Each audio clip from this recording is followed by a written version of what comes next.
안녕하세요. 정답만 족족 집어드리는 족집게 토익 강사 조인입니다.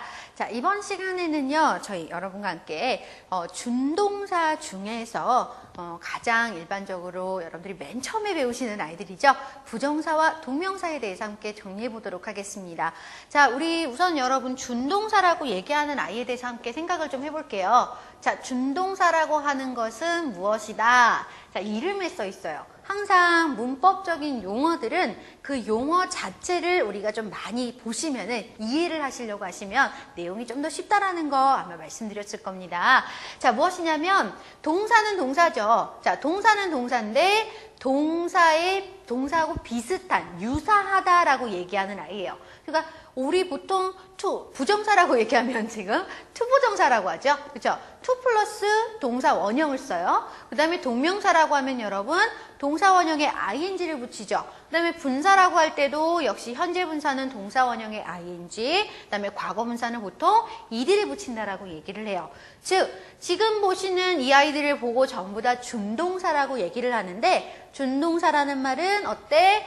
동사에서 시작은 돼. 하지만 동사는 아니라는 거죠. 동사하고 유사하게 보이는 아이들이라는 거죠. 자, 그래서 준동사라고 얘기합니다. 즉, 준동사라는 아이의 가장 중요한 특징을 그래서 여기서 잡을 수 있다는 건데요. 그게 바로 무엇이냐면 동사는 원래 서술어의 역할을 하죠, 여러분.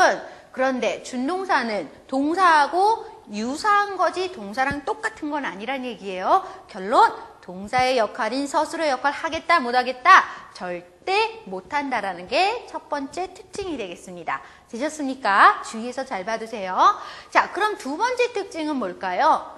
어쨌든 그래도 동사에서 시작한다는 게 포인트겠죠. 자, 그러면 동사라고 하는 게 여러분 우리 가장 중요한 성격이 있어요. 자, 동사의 성격이 뭐가 있어요? 아마 첫째 시간, 둘째 시간에서 배우셨을 거예요. 1, 2강에서. 뭐라고 그랬더라? 주로 자동사, 타동사를 가지고 있다는 게 포인트가 되겠죠? 그래서 동사의 성격. 첫 번째, 자타동사를 그대로 들고 들어올 수 있다는 게 포인트가 되겠습니다. 즉, 우리가 얘기할 때 여러분, 투부정사를 쓸 때 to offer. 만약에 제가 투부정사 중에서 offer 동사, 사형식 동사를 쓰게 되잖아요. 그럼 offer 다음에 뭐가 올 수 있다? 사형식은 원래 뒤에 뭐가 오지? 에게, 을을의 패턴에 목적어를 그대로 연달아 두 개 받을 수가 있겠죠? 자, 그래서 어떻게 들어올 수 있다? 투부정사 다음 자리에도 offer him, 그에게 뭔가를, 뭘 줄까요? position.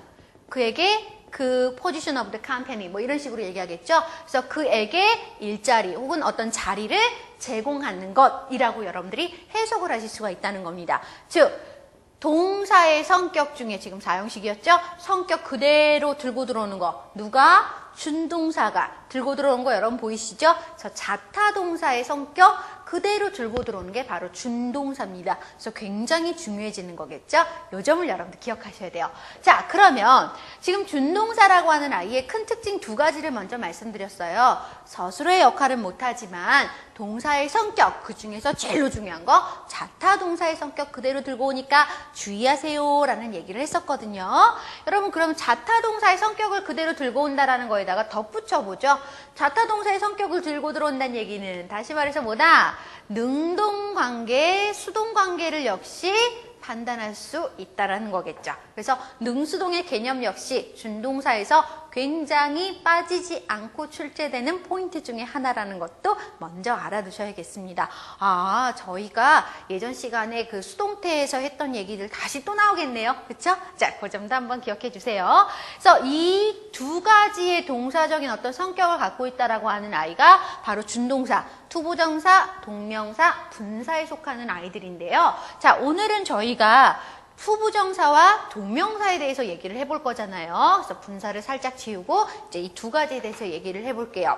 자, 어쨌든 동사의 성격, 자타동사, 능동수동의 개념 가지고 온다라는 거 준동사의 전체적인 특징이니까 정확하게 알아두시는데 여기다가 이제 덧붙여서 저희가 두 가지 정도만 더 잡아드릴게요. 뭐냐면 그럼 부정사라고 하는 아이와 동명사라고 하는 아이는 여기다 플러스 알파를 할 수가 있습니다. 자, 어떤 특징을 또 가지고 오냐면 세 번째가 뭐냐면 우리 원래 동사 앞에 주어 오죠? 그래서 이 투부정사나 동명사도 본인만의 주어를 취할 수가 있다라고 얘기해요. 굉장히 중요한 얘기예요, 여러분. 잘 생각해 주시고요. 그 다음 바로 우리 동사를 보고서 예전 시간에 시제, 그쵸? 그래서 동사 원형에 ed가 붙으면 과거고 will 플러스 동사 원형이면 미래고 뭐 이런 거 배웠던 거 기억나시죠?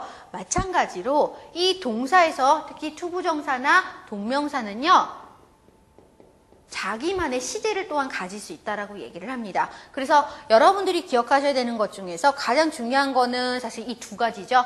자타동사의 성격을 가진다. 그럼으로써 능동과 수동의 개념을 갖는다. 이 얘기가 굉장히 중요한데 여기다 덧붙여서 투부정사나 동명사는 자기만의 주어나 자기만의 시제를 가질 수 있다는 점을 덧붙여서 좀 말씀을 드리도록 할게요. 자, 그러면 우선 투부정사나 동명사는 어떤 때 우리가 얘기할 때 이 자타동사나 능수동의 개념, 주어, 시제 이런 얘기들 어떤 경우에 쓸 수 있는지 같이 한번 좀 얘기를 해볼게요. 자, 먼저 첫 번째 주어에 대해서 잠깐 얘기를 해볼까요? 자, 예를 들면 이런 거죠. 투부정사를 기준으로 말씀을 드릴게요. 자, I like read books 라고 얘기를 하는 문장이 있죠.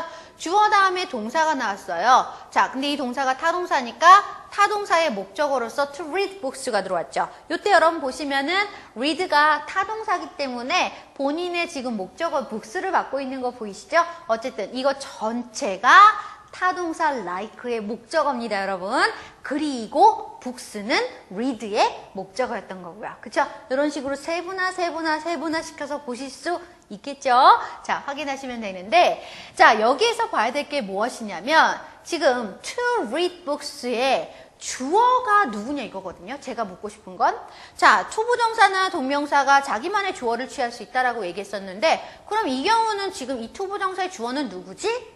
여러분 특별하게 지금 뭔가 문장 안에서 봤을 때 따로 특별하게 뭔가 언급된 게 없죠. 그 얘기는 바로 무슨 얘기냐면 like라고 하는 동사의 주어가 I죠, 여러분. 그쵸? 자, 그런데 to 부정사의 주어도 문장의 주어인 I라고 얘기하는 경우예요. 이렇게 문장의 주어와 to 부정사의 주어가 똑같을 때는요. 따로 언급하지 않게 됩니다. 그래서 우리가 해석할 때 이거죠. 나는 좋아하는데 내가 책을 읽는 걸 좋아해. 난 책을 읽는 걸 좋아해. 내가 좋아한다는 얘기고 내가 책 읽는 거죠, 여러분. 어떤 뉘앙스인지 개념이 잡히시죠? 바로 이 얘기입니다. 그래서 우리가 특별히 주어를 따로 언급하지 않는 경우는 바로 무엇이다? 문장의 주어와 투부정사에 말하는 주어가 똑같을 때는 굳이 언급하지 않습니다. 자, 그러면 문장의 주어와 투부정사의 주어가 다른 경우도 분명히 있겠네요. 자, 예를 들면 나는 좋아하는데 내가 책 읽는 게 아니고요. 당신이 책 읽는 게 좋아요. 그렇죠? 왜 엄마, 부모님의 마음 아닌가요? 나는 아들아, 그죠? 네가 열심히 책을 읽었으면 좋겠다. 엄마의 마음으로. 그렇죠? 얘기한다면. 자, 내가 좋아하는 거죠. 엄마 입장에서 나는 좋은데 내가 책 읽는 게 아니라 아들인 you, 당신이 네가 좀 읽었으면 좋겠거든. 이라고 말하고 싶어요. 여러분 그럼 어떻게 해야 돼요? 바로 투부정사와 문장의 주어와 주어가 같다 틀리다 다르다라는 걸 얘기하는 거죠, 여러분. 틀린 경우, 다른 경우는 어떻게 써야 될까? 그게 바로 무엇이냐면 이럴 때 우리가 의미상의 주어라는 표현을 써줘야 돼요. 의미만 주어. 그죠? 자, 그래서 의미상의 주어라는 표현을 써서 for 플러스 명사 패턴을 쓴다라고 합니다. 여러분 지금 제가 누구에 대해서 얘기한다고요? you, 상대방이었죠? 자, 그래서 for you라는 표현을 쓰게 되죠. 이게 바로 의미상의 주어입니다. 자, 그래서 투부정사가 문장의 주어와 동일하지 않을 때, 그 주어가 동일하지 않을 때에는 의미상의 주어라는 걸 쓰고요. 그때 바로 투부정사는 for 플러스 명사 패턴을 의미상의 주어로 받는다는 점을 기억하셔야 돼요. 그러면 예를 들면 like 동사는 투부정사도 가능하고 목적어로서 동명사도 목적어를 받을 수 있거든요. 즉, I like reading books라고 얘기하면 문장의 주어와 이 동명사의 주어가 I로 갖게 되는데 만약에 마찬가지로 엄마인 내 입장에서 아들인 네가 열심히 책을 읽었으면 좋겠어 라고 말하고 싶다면 즉, 문장의 주어와 동명사의 주어가 다른 경우에는 어떻게 표현을 해야 될까? 의미상의 주어라는 걸 쓸 수가 있다. 그런데 동명사의 의미상의 주어는 for 플러스 목적격이 될 수가 없겠죠. 뭐로 간다? 바로 your, 소유 소유격으로 쓰게 된다는 겁니다. 자, 그래서 무엇이다? 동명사의 의미상의 주어와 투부정사의 의미상의 주어 표현하는 법 다른 거 보이시죠, 여러분? 정확하게 잘 잡아주시면 좋겠어요. 그죠? 여기까지 가겠습니다. 자, 그래서 자기만의 주어를 가질 수 있다는 점을 여러분들이 한 번 더 보셨어요. 그래서 의미상의 주어라는 말이 뭐다? 그냥 문장 안에서 이미 주어가 있을 때 투부정사나 동명사의 주어가 다른 경우에 의미만 주어의 역할을 해야 된다라는 표현으로서 투부정사는 뭐 플러스 명사, 동명사는 소유격을 쓴다는 거 같이 함께 알아두셨으면 좋겠습니다. 자, 여기까지 정리하시고요. 자, 그 다음에 네 번째, 시제에 대한 얘기를 얘기했었어요. 그쵸? 자, 여러분, 시제 표현이 다르다라고 얘기하는 거. 사실 시제 표현이 다른 경우는 의외로 많이 안 쓰긴 하지만 굉장히 여러분들이 사실 어려워하시는 포인트 중에 하나예요. 잘 접해보지 않았기 때문에. 그래서 얘기할게요. 이것도 여러분 어떻게 보면 주어랑 똑같은 얘기인데요. 예를 들면 이런 거죠. 자, 문장 안에 주어 동사가 he seems, 그쵸? 자, 주 동사가 지금 본동사가 현재 시제로 시작되고 있는 거 보이시죠? 자, 근데 이렇게 얘기할 때가 있어요. To be rich. 자, 그는 부자인 것처럼 보인다. 이렇게 얘기하는 거죠. 자, 지금 그가 부자인 것처럼 보이는 시점이 언제예요? 현재죠. 그쵸? 자, 그런데 지금 to be rich, 그냥 to 플러스 동사 원형, 비동사를 썼거든요. 자, 이걸 우리가 절로 바꾸면 이렇게 얘기할 수 있대요. He is rich. 자, 그는 현재 보이는데 현재 부자인 것처럼 보여 라고 얘기하는 거죠. 자, 문장 안에 동사와 투부정사의 시제가 같아요. 같을 때는 바로 어떻게 간다? 그냥 단순하게 to 플러스 동사 원형을 쓰시면 된다라고 얘기하는 겁니다. 자, 그런데 이렇게 얘기하지 말고 지금인 것처럼 보여, 현재. 자, 그런데 과거에 부자였던 것처럼 보여. 얘기하는 거나 이런 걸 보니까 과거에는 부자였던 것 같아. 이렇게 얘기할 때는 어떻게 가야 될까? 자, 문장의 본동사의 시제는 현재인데 내가 말하는 지금 대절 안의 시제는 과거잖아요. 이걸 지금 투부정사로 바꾸면 to 플러스 동사 원형 쓰면 안 되겠네요. 그쵸? 여러분 지금 안 되는 이유 아시겠죠? 원래 he seems to be rich는 he seems that he is rich였잖아요. 분명히. 그쵸? was를 쓴다라고 하면은 요 아이가 뭔가 바뀌어야 될 거예요.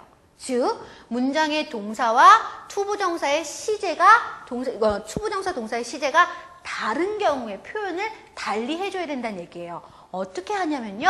to have been rich라고 해서 바로 to have pp라는 투부정사의 완료형을 쓴다라고 얘기합니다. 이럴 때 바로 뭘 쓴다? 우리가 요 to have been 이를 봤을 때 이것이 바로 문장의 동사와 투부정사의 시제가 다르구나 라는 걸 여러분들이 생각하시면 된다는 얘기예요. 자, 그래서 무엇이다? 투부정사와 동사의 시제가 똑같을 땐 그냥 to 플러스 동사 원형을 쓰시지만 to have pp라는 표현을 쓰게 되면 문장의 동사 시제가 다르구나 라는 걸 여러분들이 생각하시면 된다는 얘기예요. 별다른 얘기 아니죠? 그냥 해석의 차이가 생기겠구나 라는 걸 여러분들이 판단하시면 되겠습니다. 어려운 얘기인가요? 사실은 어려운 얘기 아니고요. 실제로 시험에서 물어보나요? 물어보지 않습니다. 근데 기본적인 얘기니까 잘 잡아두시란 얘기예요. 자, 그러면 동명사도 마찬가지로 문장의 동사와 이 동명사의 시제가 다른 경우가 있겠죠? 자, 그럼 다른 경우에는 어떻게 쓴다? 동명사는 having pp를 쓴다라고 합니다. 그래서 여러분들이 이런 얘기까지 같이 봐주셨으면 좋겠어요. 자, 그래서 지금 오늘 이 시간엔 여러분 뭐냐면 부정사하고 동명사에 뭐 실제로 시험에서 출제되는 어떤 포인트들에 대해서 얘기하는 게 아니라 여러분들이 많이 접하지 못하기 때문에 의외로 어려워하시는 부분들에 대해서 아주 기초적인 부분을 먼저 잡아드렸거든요.